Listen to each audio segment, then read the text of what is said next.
Hello friends, myself Mr. Sunil Devkar, Assistant Professor in the Department of English, Rao Bahadur Narendra Boroke College, Srirampur.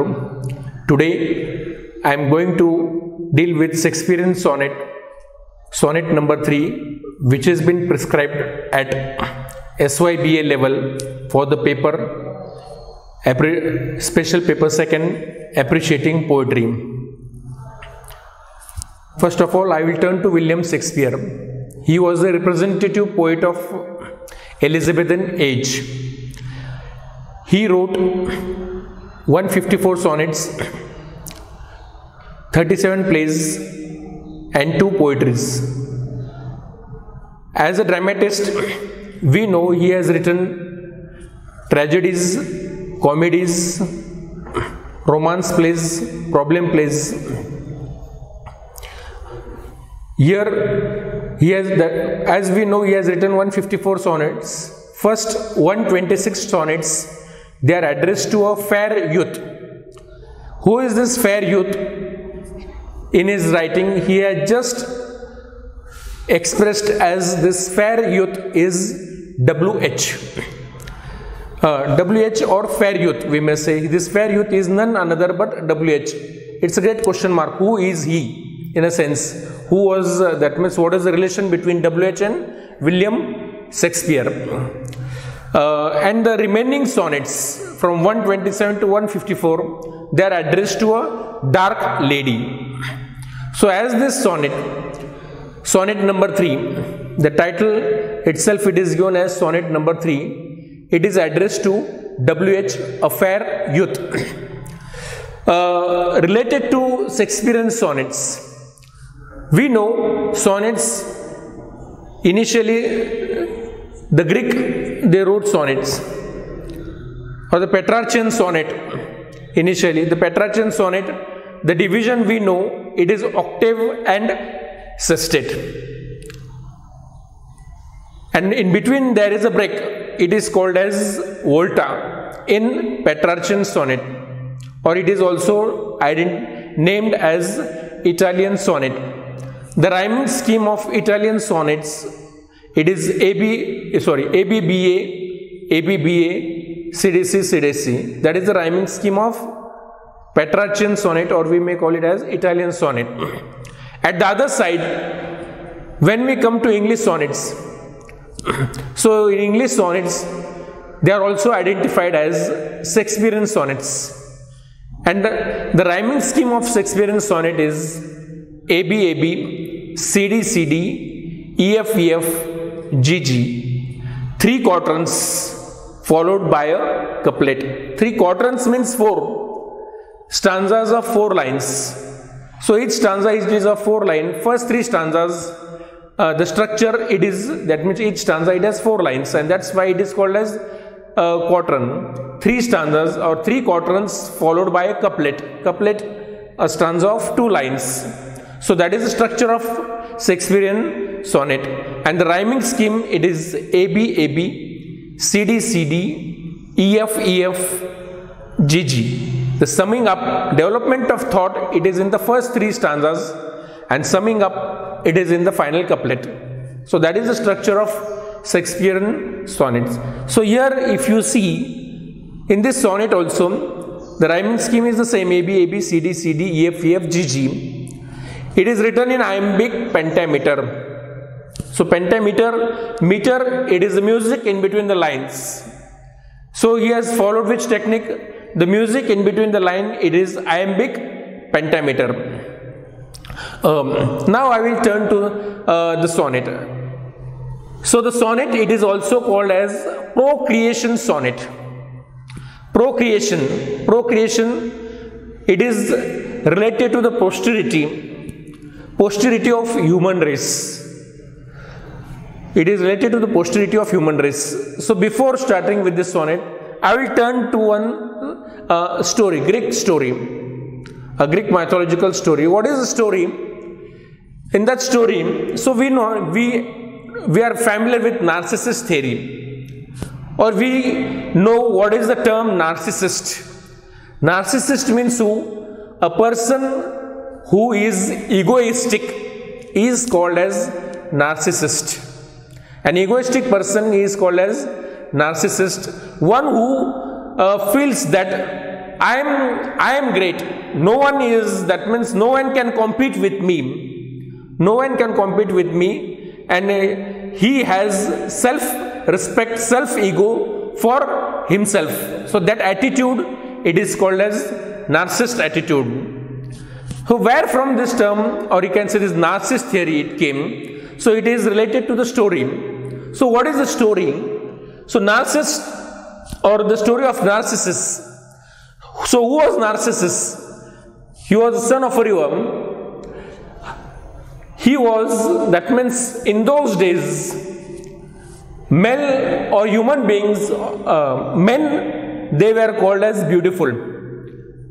So he was so much egoistic for his beauty. Narcissus, he was egoistic for his beauty. He felt that in the world, no one is as beautiful as myself.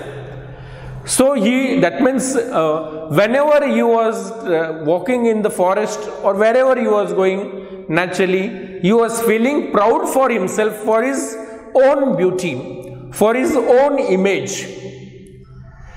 One day, when he was walking in the forest, Echo, a spirit, or you may call a fairy, she saw Narcissus and she felt in love with Narcissus. She expressed her intense desire to marry Narcissus. When she expressed her desire to marry Narcissus, he denied. He did not accept the proposal of marriage of Echo. And this event, it was witnessed by goddess Nemesis. Nemesis is the goddess of revenge. So she witnessed this event. And so when she saw, she felt very bad. And she felt that Narcissus, he should be punished. He should be punished. What for? Because he was an egoistic person who loved his own beauty or his physical beauty. What happened then later? So when he was walking, Narcissus, when he was walking, he came across a river. The water of the river, it was crystal clear. It was so clear that he could see, Narcissus, he could see his own image in the river. And when he saw his image in the river, he bent down and he started, that means feeling proud about himself, feeling proud about himself. And he was so much drowned. He was so much drowned. When he felt in the river, he also didn't knew, and he drowned in the river and he died. So that is the story. So that is the story of Narcissus. So we can apply that story, or you can say that Greek mythological story here also in the story. In the poem. So what is the poem about? So I will just now turn to the poem. The development of the thought of the poem, which has been expressed in the first 12 lines. So just now I'll read the poem. I'll read the first 4 lines or the first quarter of the poem. So just see. Look in thy glass and tell the face thou vivest. Now is the time that face should form another, whose face repair it now thou not knewest. Thou dost beguile the world, unbless some mother. So here just see, in the very first 2 lines, look in thy glass. So as if he is addressing, who is addressing? As the poet is addressing to the man. To the man. What he is addressing? As if he is telling the philosophy of life or the law of nature. Who is the poet addressing to? The poet is addressing to the man. What he is saying? Look in thy glass. Thy glass means mirror. Look in the mirror. Look at your image. You are a man. When we say a man is a complete term. You are an adult now. Now you are not you can say a kid or a teenage student. Now you are an adult. Look at thy glass and tell the face. Whose face? So you are looking at your own face in the mirror. That thou weavest, that means you are weaving, that means you are looking. Weaving, that means you are looking your image. Yes, you are young, you are energetic, you are beautiful. And so now what is the time? What is the time? Now is the time. That means the time of what? Now is the time that face should form another. That face should form another means what? It is the procreation of self. Procreation of self means what? Here you should get married. You should get married and you should bear children. Now you are married. Or you can say, it is a time to get married, and when you are married, naturally, you should get children. It is natural. So he says, when you are looking at your own image in the mirror, now it is the time to get, that means to create your own image. So create your own image. You can say, now is the time that face should form another. Another means what? To bear children. So here we may say, this word when we say, form another, that means to bear children. So to bear children, whose face repair it now thou not knewest. So whose face repair? So here repair, face repair. That means you, when you look at your face, you can say, now you can say, it is the time. It is the time. It is the time to get it repaired. That means get procreation of your own face. It now thou not knewest. Thou not knewest. Thou dost beguile the world. Don't deceive the world. So beguile means deceive. So you don't deceive the world. Don't cheat the world. Don't cheat the world. Whose, that means who you should not cheat. Whenever you are married to a woman, whenever you are married to a woman, what are the expectations of that woman? Naturally, she also, that means she also wants a child who should look like you. Or that means you are feeling egoistic, or you can say you are feeling proud for her beauty. That means yes, it is the nature gift, it is the God's gift. And now, when you get married, even that woman who is bare, she also wants children. You can say, and so beguile the world. Thou dost beguile the world, unblessed mother. Unblessed mother means what? Unblessed. She also, mother means here you may say the wife, or you can say the beloved whom. That means she also, that when you get married, likewise she also feels that she should bear a child. So unblessed, that means get her blessed. Unblessed, now bless her. If you don't bless, that means you are cheating. You are beguiled. That means you are cheating. Whom? The woman. You are cheating the woman. You are cheating the world. You don't have the right. So you should bear those children, you can say, and you should undergo through the natural process. So that is mentioned in the first 4 lines, or in the first quadrant. So next I will read. For where is she so fair, whose unearned womb? Womb, that means now you can say unearned womb, that means you should make pregnant.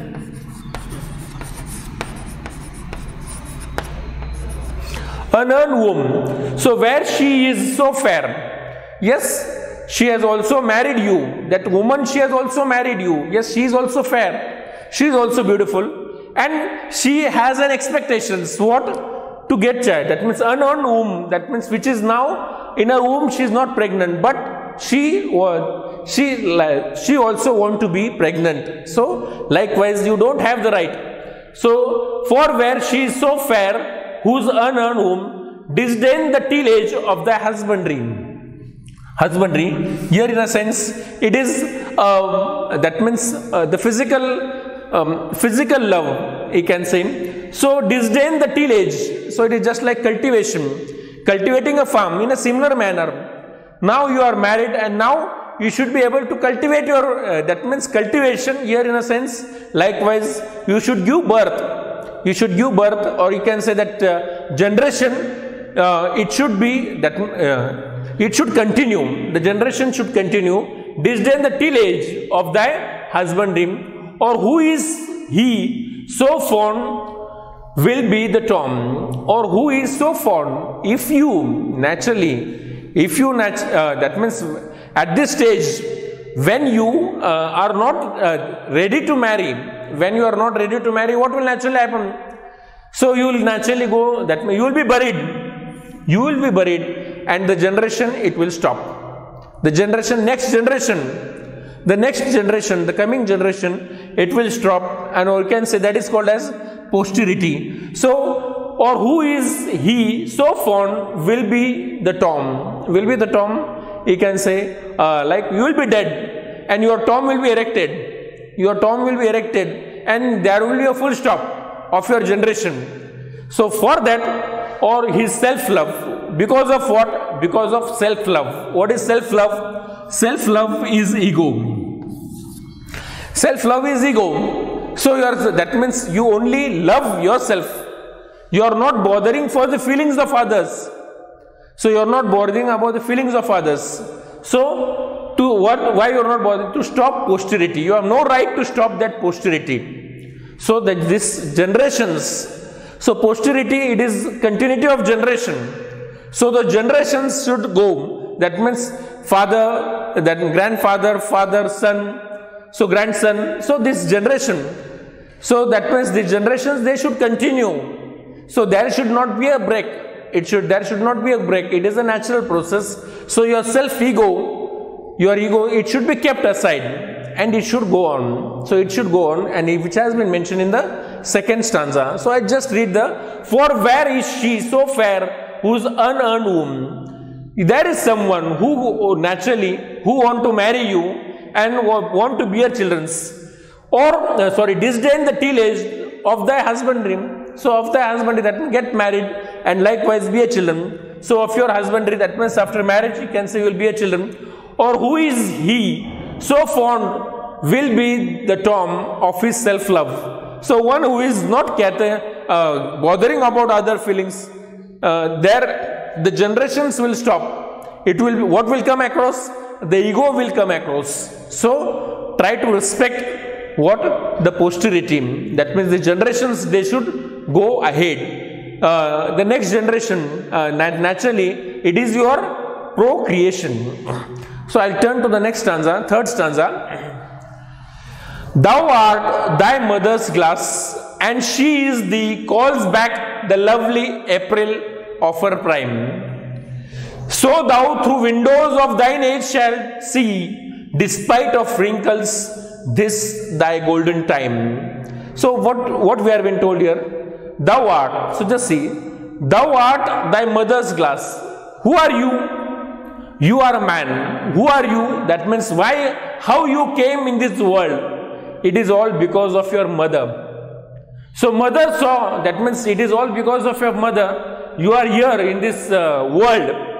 And so when your mother looks at you, she feels, who is my son? He is my own procreation. Who is he? He is my own procreation. And she feels proud. So what is it? Likewise, thou art, so your art. So how you came in this world, it is all because of your mother.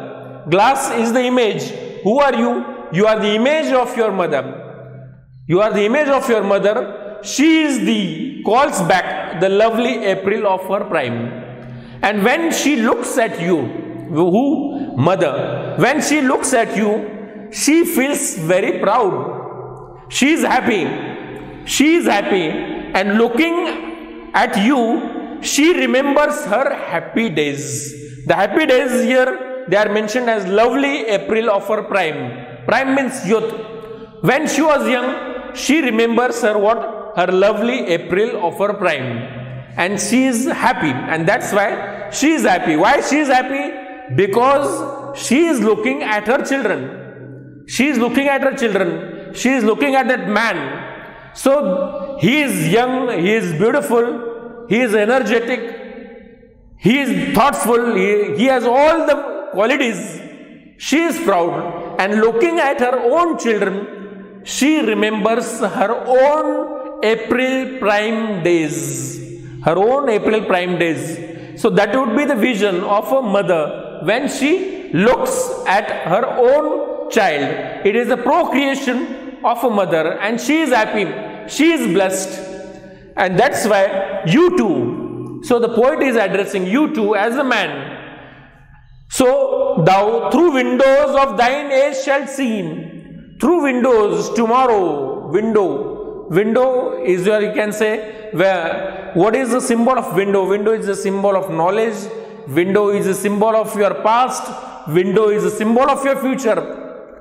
So here you can say, so thou through windows of thine, yours, age shalt see. So you can visualize what will happen. So now you are young, now your age, it might be 30, 35, whatever it may, you are youth, and naturally now at this age, but what will happen after 50 years? After 50 years, or after, you may say after 70 plus, what would you look like?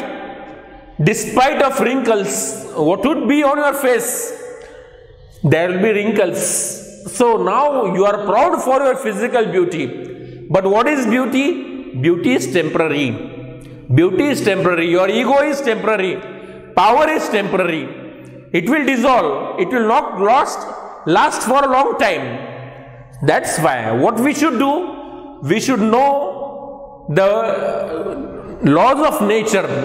What is the law of nature? Now you are a youth. Now you are a man. You should get married and you should possess children. That is the law of nature. That is the procreation of yourself, he can say. Procreation of self, procreation of our own image. So at that time, when you are old, there will be totally wrinkles. This is thy golden time. And so at that time, golden, that means it is the old age. And so there should be someone who should look like us. Who should look like us. And so he says, that's why he says, wrinkle of this thy golden time. And finally, in the couplet, he comes. That means, oh man, don't be proud. Don't be proud, because your beauty is temporary.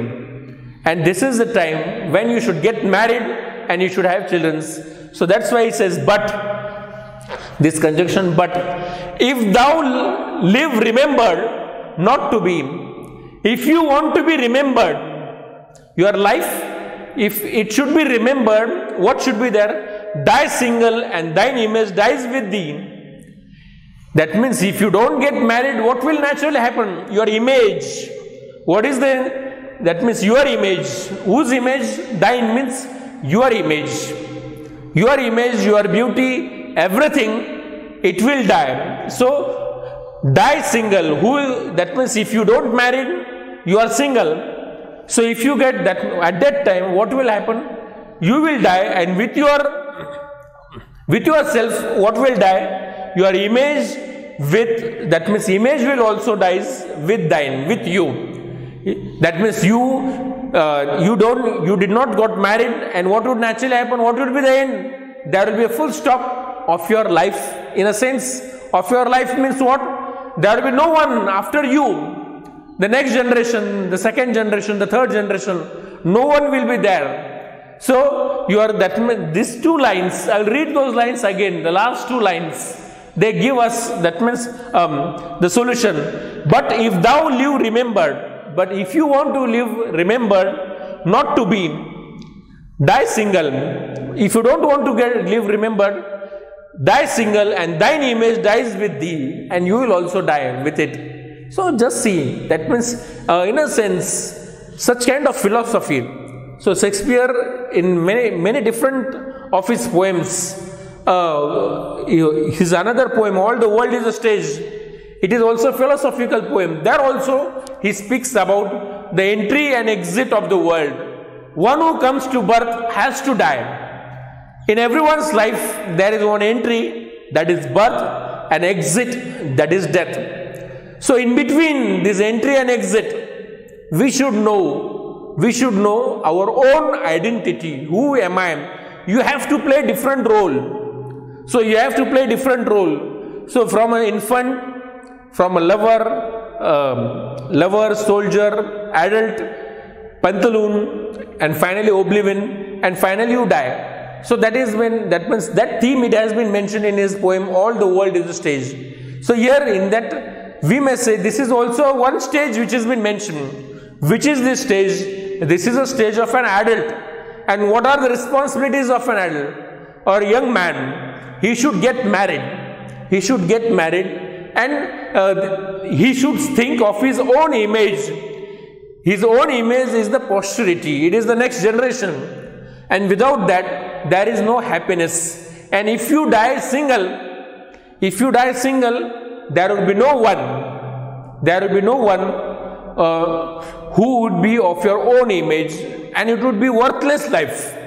It would be worthless life. So one should be aware of our own, and one should always think, you can say, the natural ways of life, and that is also the happiness of life, which Shakespeare, through this sonnet, he has very clearly made us to introspect, to visualize our own ways of life. Thank you.